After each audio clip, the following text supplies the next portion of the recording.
اعوذ باللہ من الشیطان الرجیم بسم اللہ الرحمن الرحیم رب اشرح لی صدری ویسر لی امری واحلل عقدۃ من لسانی یفقہوا قولی۔ برادران اسلام، آج میں جس موضوع پہ بات کرنے لگا ہوں وہ ہے آب زمزم کا کنواں۔ یہ وہ آب زمزم ہے جو کہ حضرت اسماعیل علیہ السلام کے پاؤں سے نکلا تھا، ان کی ایڑیاں رگڑنے کی وجہ سے نکلا تھا، اور بعد میں جناب یہاں کنواں تعمیر کیا گیا۔ پھر وقت گزرتا گیا، پھر ہوا یوں کہ یہاں بنو جرہم کی سرداری آ گئی، اور بنو جرہم کے جو لوگ تھے وہ خانہ کعبہ کی بے حرمتی کرتے تھے۔ ان کا جو سردار تھا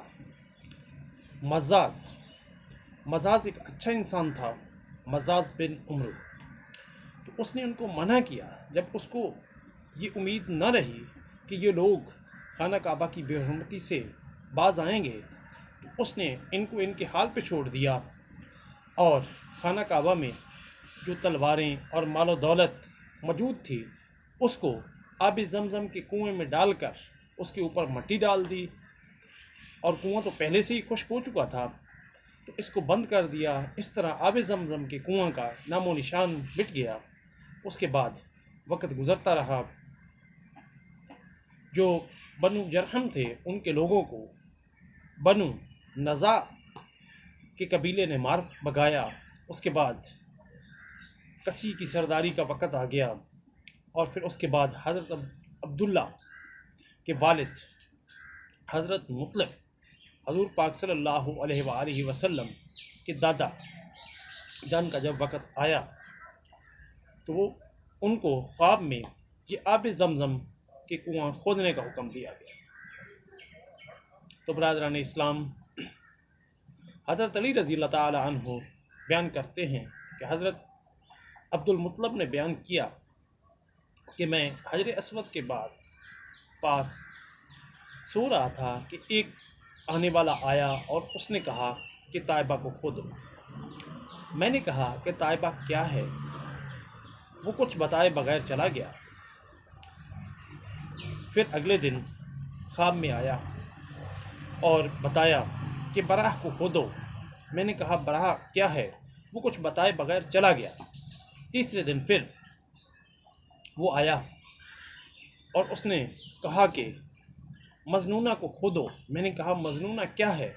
لیکن وہ کچھ بتائے بغیر چلا گیا۔ اس کے بعد اگلے روز حضرت عبد المطلب بیان کرتے ہیں کہ میں بستر پہ سویا ہوا تھا اور ایک بتانے والا خواب میں آیا اور اس نے کہا کہ زمزم کھودو۔ میں نے کہا زمزم کیا ہے؟ تو اس نے بتایا کہ زمزم کا پانی نہ ختم ہونے والا ہے اور یہ حاجیوں کے مجموعوں کو سیراب کرتا ہے۔ میں نے کہا کہ یہ کنواں کہاں ہے؟ تو بتانے والے نے بتایا کہ اس کی نشانی یہ ہے کہ وہاں گندگی اور خون ہوگا، اور ایک کنواں پھونگے مار رہا ہوگا، ایک جو کوا ہے وہ وہاں پھونگے مار رہا ہوگا۔ تو صبح حضرت عبد المطلب اٹھے اور اپنے بیٹے کو ساتھ لیا اور چلے گئے۔ دیکھا کہ ایک جگہ گندگی اور خون پڑا تھا، اور ایک جو کوا تھا وہ وہاں ٹھونگے مار رہا تھا۔ تو عبد المطلب نے اپنے بیٹے سے کہا کہ آپ یہاں ٹھہریے، اور انہوں نے کدال کے ساتھ کھدائی شروع کی۔ تو قریش جو تھے وہ آ گئے، انہوں نے کہا کہ یہ تو ہمارے بتوں کے درمیان آپ کنواں کھودنا چاہتے ہیں، ہم یہ کبھی بھی آپ کو کھودنے نہیں دیں گے۔ آپ نے اپنے بیٹے سے کہا کہ ان کو روکو، میں نے کنواں کھودنا ہے کیونکہ اس کا مجھے حکم دیا گیا ہے۔ تو ایک بات یہاں اور میں عرض کرتا چلوں، یہ خون اور یہ گندگی، یہ ادھر تھے بت رکھے ہوئے اس کے ارد گرد، اور وہ لوگ بت پرست تھے اور وہ جانوروں کو ذبح کرتے تھے بتوں کے نام پہ۔ یہ گندگی اور خون وغیرہ جو تھا ان جانوروں کا تھا۔ تو برادران اسلام، ان کے بیٹے جو حارث تھے انہوں نے قریش کو روکے رکھا اور انہوں نے اپنا کام شروع کر دیا۔ جب کنویں کے آثار نمودار ہوئے، ظاہر ہوئے، تو حضرت عبداللہ نے کے والد حضرت عبد المطلب نے اللہ اکبر کا نعرہ لگایا تو قریش جو تھے وہ بھی آ گئے۔ انہوں نے کہا کہ یہ ہمارے دادا اسماعیل علیہ السلام کا کنواں ہے اور اس پہ ہمارا بھی حق ہے۔ آپ نے کہا کہ اس پہ آپ کا کوئی حق نہیں ہے، یہ صرف میرے لیے ہے۔ تو انہوں نے کہا کہ اس کا ہم پھر کسی تیسرے فریق سے فیصلہ کراتے ہیں۔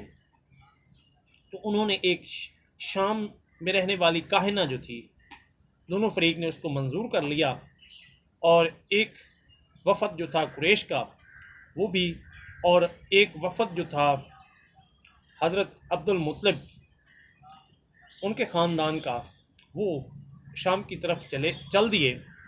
حجاز اور شام کے درمیان اس وقت بیابان تھا، جنگل ویرانہ تھا اور پانی کا کہیں نام و نشان نہیں تھا۔ اور جب وہ اس بیابان میں پہنچے تو حضرت عبد المطلب رضی اللہ تعالیٰ عنہ ان کا جو پانی تھا وہ ختم ہو گیا۔ انہوں نے قریش کے دوسرے لوگوں سے پانی مانگا لیکن انہوں نے اس کو پانی نہیں دیا۔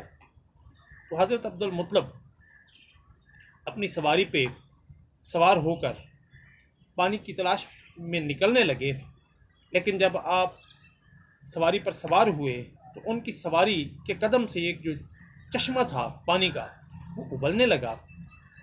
سبحان اللہ! تو جناب انہوں نے خود بھی اور ان کے ساتھ جو لوگ تھے انہوں نے سیراب ہو کر پانی پیا، اور قریش کے دوسرے لوگوں کو بھی کہا کہ پانی پی لیں۔ انہوں نے بھی پانی پیا اور اپنے مشکیزے بھی بھر لیے۔ تو جناب قریش کے جو دوسرے لوگ تھے جو آپ کے ساتھ جھگڑ رہے تھے، انہوں نے کہا کہ یہ تو حضرت عبد المطلب کے حق میں فیصلہ ہو گیا، اللہ تبارک و تعالیٰ ان پہ مہربان ہے، جس نے ایک بیابان میں ان کے لیے پانی کا کنواں جاری کر دیا، تو فیصلہ ان کے ہی حق میں ہوگا، اس لیے کاہنہ کے پاس جانے کا کوئی فائدہ نہیں۔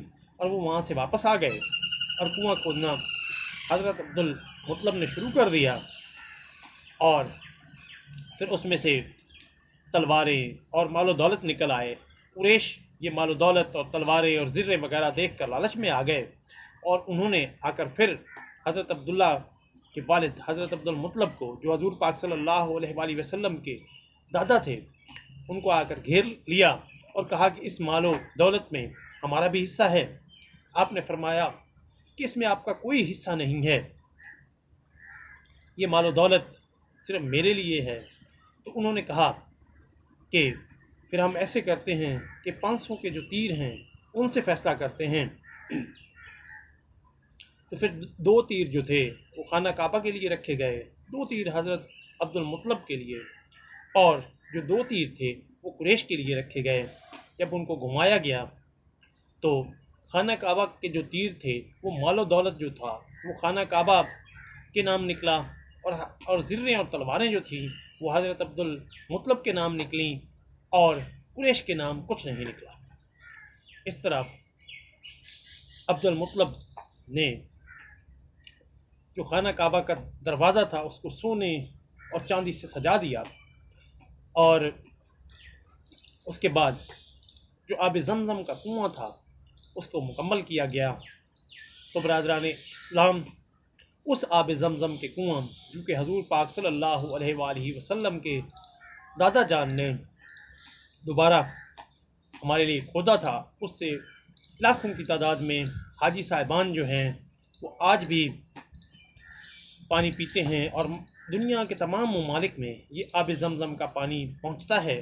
یہ بھی حضور پاک صلی اللہ علیہ وآلہ وسلم کے مرہون منت ہم تک پہنچ رہا ہے۔ اللہ تبارک و تعالی ہمیں نبی پاک صلی اللہ علیہ وآلہ وسلم کی محبت عطا فرمائے۔ آمین ثم آمین۔ آسن الجزا، بارک اللہ فی مالہ و عمرہ۔